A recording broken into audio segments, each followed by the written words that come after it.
السلام عليكم. آخر أخبار المنتخب العراقي. لا تنسوا الاشتراك في القناة ليصلكوا كل جديد وحصري منا والضغط على زر اللايك لدعمي. مع هذا المدرب العبقري صاحب العيون الزرقاء سنصل إلى قمة آسيا، ولن تقف اليابان وكوريا بوجهنا بوجود المحترفين. ستكون لنا كلمة وموعدنا في قطر 2024 رسميا. منتخبنا الوطني يفوز على الهند في أول مباراة لبطولة كأس ملك تايلاند. فوز تاريخي لمنتخبنا الوطني مع أداء ممتاز من بعض اللاعبين. عاجل. مدرب منتخبنا الوطني خيسوس كاساس بعد الفوز على الهند. أهناء اللاعبين على جهدهم الكبير المبذول اليوم، وهذه مباراة واحدة فقط وعلينا العمل للمباراة المقبلة. قلت للاعبين لا يجب ارتكاب أي خطأ، وعلينا اللعب بطريقة مباشرة للإمام، ويجب استغلال الكرات الثابتة. المباراة كانت محددة بطرق لعب خاصة بسبب أرضية الملعب. غيرنا طريقة اللعب قبل بداية المباراة مباشرة بسبب أرضية الملعب، وكان يجب علينا أن ننسجم معها. بعد نهاية الشوط الأول بتعادل العراق والهند بهدف لكل مهم ضمن بطولة كأس ملك تايلاند، منتخب العراق سجل هدف التعادل بمرمى الهند في الدقيقة 29 عن طريق علي الحمادي من ركلة جزاء. منتخب الهند سجل هدف التقدم بمرمى العراق في الدقيقة 17. أمير العماري بشار الأفضل في الشوط الأول. لم يعجبني إلا سولاقة وتمريراته الأرضية التي تلعب ما بين الخطوط والهدوء الذي يملكه في علمية بناء اللعب. المنتخب ضيع بالشوط الأول، أسوأ شوط لكاساس منذ استلامة المهمة. عامل الانسجام ضيع بين اللاعبين بشار رسن وأمير العماري الأفضل. الاتحاد العراقي لكرة القدم لاعب المنتخب العراقي أبدوا انضباطا عاليا في مقر إقامتهم في مدينة شانغ ماي التايلاندية. عاجل.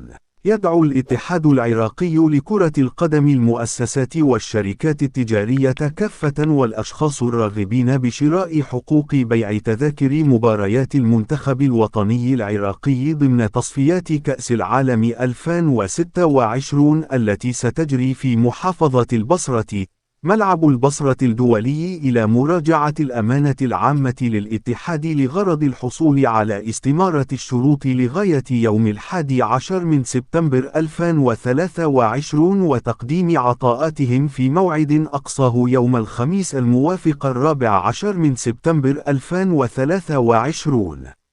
المباريات: 1. العراق مع إندونيسيا أو بروناي 26 من نوفمبر 2023. 2. العراق مع الفلبين 21 من مارس 2024. 3. العراق مع فيتنام 11 من يونيو 2024. عاجل. رغم الفوارق الكبيرة، ولكن منتخب مكاو كان حريصا إن يظهر بصورة جميلة نسخة إلى عضو اتحاد الكرة والمسؤول عن التجهيزات محمد ناصر. خاص. في حوار خص به الحارس السابق لمنتخب مكاو الأول دومينغوس تشان الذي زار بغداد وخسر 8-0 ضمن تصفيات مونديال 2002. النتيجة جدا طبيعية لفرق مستوى الكرة بين البلدين. المنتخب الذي واجه العراق جمع لاعبيه ناشئين وهو سفرهم الأول إلى الخارج. أتوقع خسارة أخرى تكون بقيمة خسارة العراق أمام الكويت وتيمور. بروين العراق أليكس أوراها يحجز مكان له مع منتخب العراق في كأس آسيا 2024. لم يكتشفه أحد، فرض نفسه بنفسه، يحب الهدوء، يوزع الكرات كالهدايا، نشأ وترعرع في الملاعب الإنجليزية منذ نعومة، إضافره الجوهرة الثمينة الكسندر أوراها. عاجل. كاساس طلبهم بالاسم دانيلو السعيد الجناح الأيسر الهداف، ومنتظر ماجد الجناح الأيمن الهداف. كاساس طلب تواجدهم مع منتخب العراق. منتظر 18 سنة فقط ويحق له تمثيل منتخب الشباب، ولكن كاساس أخبره أريدك معنا بالمنتخب ونحن نؤمن بموهبتك. شهر 10 المقبل العراق ضد قطر نصف نهائي بطولة الأردن. خاص هوار ملا محمد عبر الانستغرام في زيارة 40 نبكي دم على الإمام الحسين عليه السلام. خاص نادر كرم معلق قناة الكويت الرياضية هنيئا للعراق بهذه الموهبة الكسندر أوراها هو دي بروين الكرة العراقية.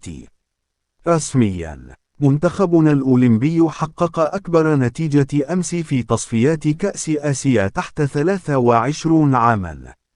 عاجل والد اللاعب الكسندر أوراها في تصريح سابق. الكسندر دائما ما يتحدث مع العائلة، يريد تقديم كل ما لديه في الملعب، يريد أن يفوز بلقب كأس آسيا مع منتخبنا الوطني وتكرار إنجاز 2007. تعليق أمس الكسندر قدم كل ما لديه، رضا فاضل وبقية زملائه قدموا مستوى جيد، لكن في النهاية يجب أن لا ننسى الخصم ليس بذلك المستوى، والاختبار الحقيقي سيأتي لاحقا. موفقين لاعبين. عاجل وصف رئيس الاتحاد العراقي لكرة القدم عدنان درجال الفوز الذي حققه منتخبنا الأولمبي على منتخب مكاو ب13 هدفا دون رد بالباهر، معتبرا إن لاعبين قدموا بداية مميزة توجوه بالفوز وبحصيلة جيدة من الأهداف. وحث رئيس اتحاد الكرة لاعبين على مواصلة تألقهم في المباراتين المرتقبتين أمام منتخبي تيمور الشرقية والكويت، والتأكيد على أحقيتهم في اعتلاء صدارة المجموعة وصولا إلى النهائيات في قطر. خاص مهاجم منتخبنا الأولمبي حسين لوندي. اللاعبون وضعوا نصب أعينهم أن يقدموا قصارى الجهود لخطف بطاقة التأهل دون النظر لأي حسابات معقدة أخرى.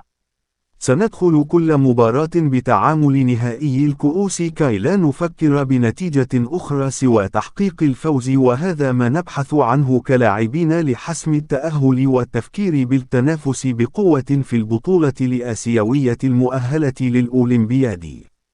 عاجل فريق القوة الجوية يخوض الوحدة التدريبية الأولى له في معسكر أربيل تحضيرا لمنافسات دوري أبطال آسيا. رسميا فريق الزوراء يتعادل وديا مع منتخب الموصل من دون أهداف في إطار التحضير لبطولة كأس الاتحاد الآسيوي. عاجل رئيس الوفد العراقي أحمد الموسوي. وافقنا على المشاركة في هذه البطولة لقرب موعدها من تصفيات كأس العالم وكأس آسيا، إضافة إلى الأجواء المقاربة لبلدان المنتخبات المنافسة. الاستعدادات تجري بوتيرة متصاعدة مع جاهزية اللاعبين وتفانيهم وحرصهم في جرعاتهم التدريبية. رسميا السنغالي لأمين تال والتونسي إسكندر الشيحي يصلان مطار أربيل اليوم تمهيدا للالتحاق بتدريبات الزوراء في دهوك. بالتوفيق لمنتخبنا الوطني. وصلنا لنهاية الفيديو. لا تنسوا الاشتراك في القناة ليصلكوا كل جديد وحصري منا، والضغط على زر اللايك لدعمي.